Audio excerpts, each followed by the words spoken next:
God spoke directly to one man, and those words would change the entire world. The land Abram knew was all he had ever called home, but God was pointing somewhere new. God told Abram to leave everything, his country, his family, and the life he had always known. He made Abram a promise. "I will make you into a great nation and bless your name." God promised that through Abram, every family on earth would one day be blessed.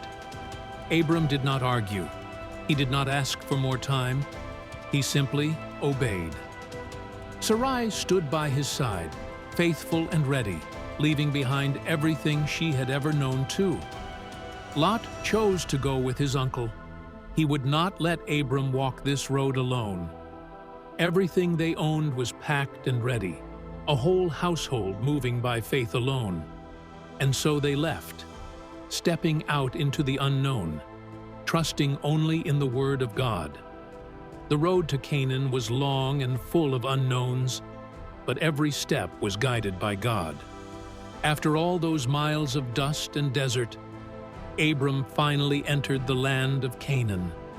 It was a land full of life and beauty, and God had promised it would one day belong to Abram's people. At the great oak of Moreh, God appeared to Abram again and spoke a second promise over the land. God declared, "To your descendants I will give this land." Every word was a promise set in stone.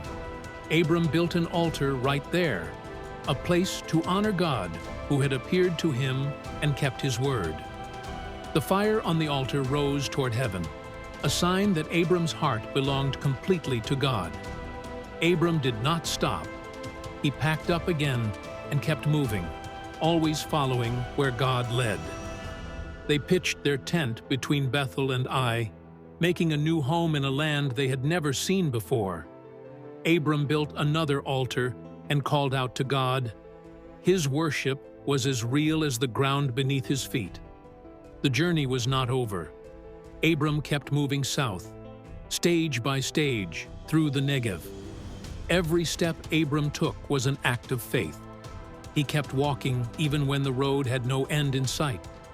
This was the land God had chosen. Every hill, every valley, already held in the heart of his promise.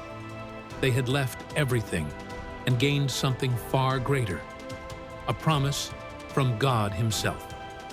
The story of Abram was only just beginning, and every word God spoke would come true in ways no one could imagine.